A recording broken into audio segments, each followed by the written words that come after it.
Bienvenue à votre émission L'école de la parole. Vous êtes de plus en plus nombreux à nous suivre et cela fait notre plus grand bonheur. Merci 1000 fois, merci 1 milliard de fois pour votre soutien, pour tous les commentaires dithyrambiques que vous nous adressez. Nous en sommes très, très, très heureux. Je suis Vincent Goran et dans la vie active, j'accompagne les cadres dirigeants à polir leur prise de parole en public.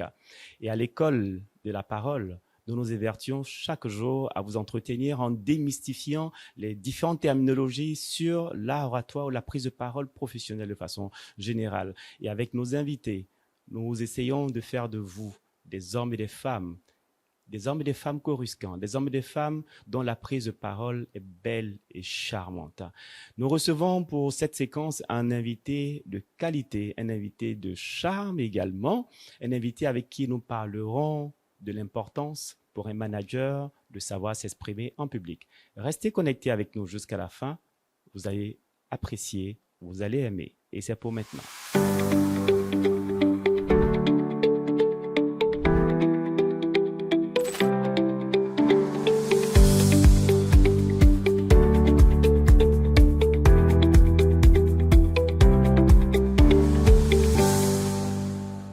Dieudonné Loba, bonjour. Bonjour Vincent. Merci infiniment d'être à nouveau sur le plateau de l'École de la parole. C'est moi qui te remercie. Nous avons reçu des commentaires élogieux, dithyrambiques à l'endroit de ta personne suite à notre dernière émission. Merci. Et cela fait un très grand plaisir. Merci infiniment à tous les commentateurs. Merci infiniment d'être avec nous. Et avec toi aujourd'hui, nous parlons de l'importance pour un manager de savoir s'exprimer en public. Tu as une recette pour cela? Dis-nous en quoi il est important pour nos différents managers de savoir s'exprimer. Merci Vincent. Je n'ai pas une recette, mais plutôt un commentaire. Un commentaire sur le manager qui ne sait pas s'exprimer en public. On sait qu'un bon manager, c'est une personne qui a des compétences. Absolument. Cela ne fait aucun doute. Absolument. Mais un manager, c'est aussi celui qui a des idées innovantes Okay. pour faire avancer l'entreprise, pour l'organisation. Absolument. De belles idées. Absolument. Dis-moi Vincent, à quoi sert-il d'avoir une très belle idée si cette idée n'est pas communiquée? Absolument rien du tout. À quoi sert-il d'avoir la solution à un problème si cette solution n'est pas communiquée? Donc, un manager qui est censé avoir la solution, les idées pour faire avancer l'organisation, qui n'arrive pas à communiquer, à partager ses idées ne vont pas être utiles. Donc, c'est un manager creux. Et pourtant, en l'intérieur de lui, dans sa pensée, résident de belles et magnifiques idées. Juste dans la tête. De la tête. Alors que ce qui est dans la tête devient réalité lorsqu'elle est communiquée. Absolument. Hegel disait, la parole s'exprime, l'idée s'exprime lorsque trouve les mots. C'est-à-dire que c'est lorsque le manager va réussir à mettre des mots sur son idée que ses collaborateurs vont recevoir le génie qui vient de lui et mettre en application. Effectivement. Donc, s'exprimer en public, c'est quoi? C'est pouvoir donner, partager l'idée qu'on a avec les autres. C'est une compétence à développer. Donc, un manager qui n'a pas cette compétence, c'est comme on doit franchir un fleuve où il n'y a pas de pont. Parce que l'élément qui permet de transférer l'idée du manager au reste de l'équipe, c'est l'expression. Il faut l'exprimer. Du coup, un manager qui ne sait pas s'exprimer, il s'expose à des mésaventures nombreuses. Je peux donner quelques exemples. Vous avez un collaborateur qui n'est pas ponctuel. Depuis un certain temps, il accuse du sérieux retard et ça perturbe le travail. Il y a un élément clé dans le dispositif. Vous devez lui parler de façon à l'amener à être plus consciencieux, plus ponctuel. Donc, vous avez un message à lui donner. Absolument. Une motivation à faire. Mais vous vous exprimez et l'employé, bien le collaborateur, il comprend le contraire de ce que vous voulez dire. Il voit dans votre intervention une menace, alors que vous voulez simplement l'encourager. Parce que vous avez mal exprimé votre idée. Il va avoir une réaction inattendue. Êtes-vous un bon manager?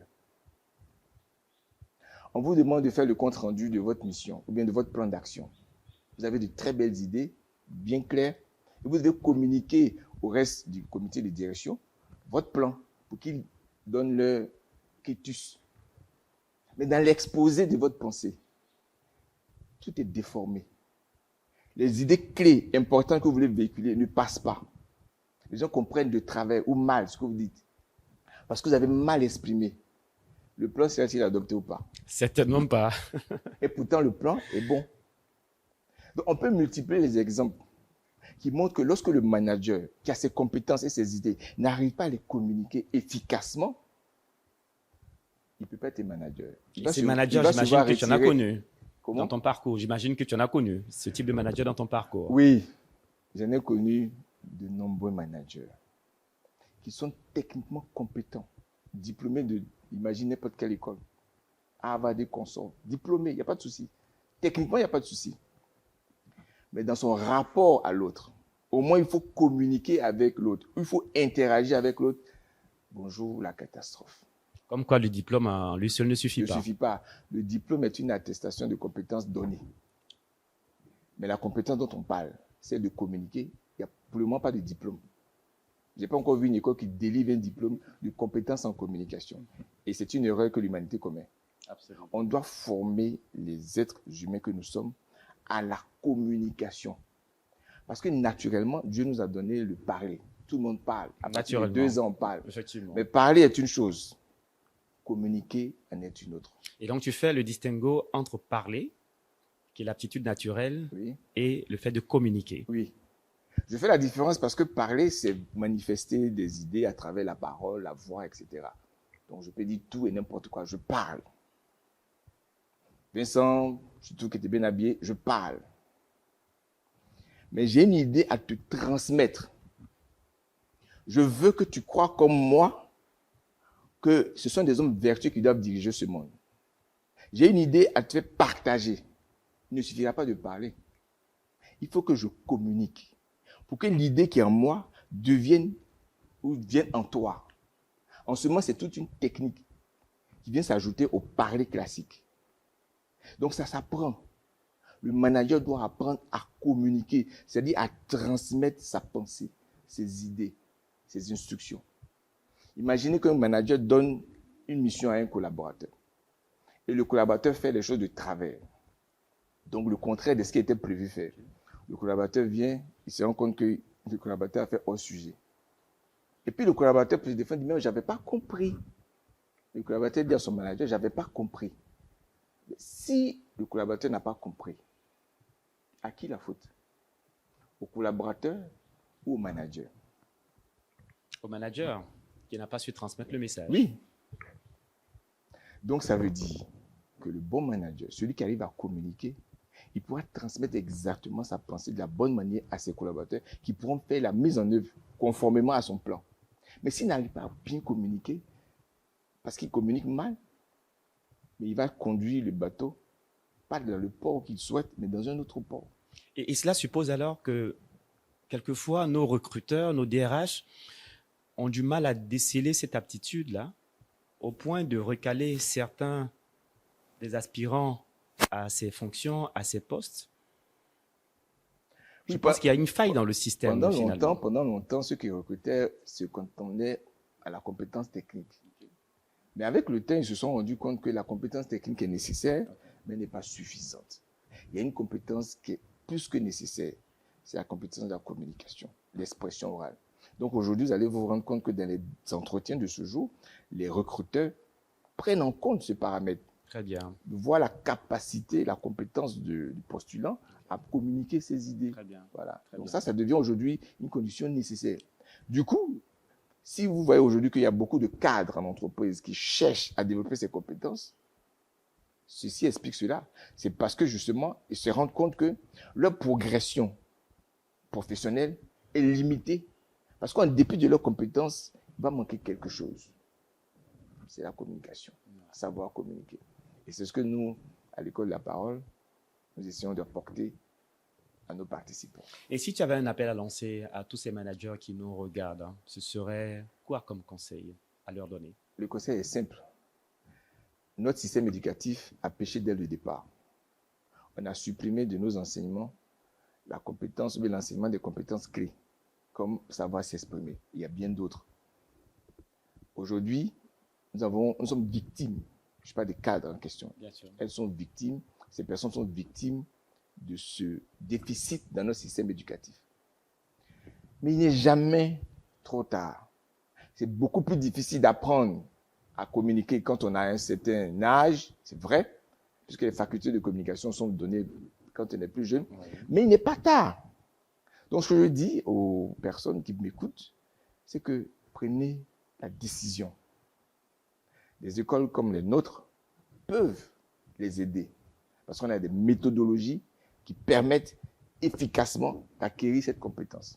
Il faut avoir beaucoup d'humilité aussi par moment pour accepter, Oui, depuis sa haute fonction de directeur général, de PDG ou même de directeur de département, oui, de reconnaître oui. ses faiblesses Je suis d'accord avec ce et que tu dis. retourner à l'école C'est pour clair, apprendre c'est clair la prise de que parole. c'est clair qu'il faut une bonne dose d'humilité. C'est pas facile pour une personne qui est directeur de venir se mettre à l'école.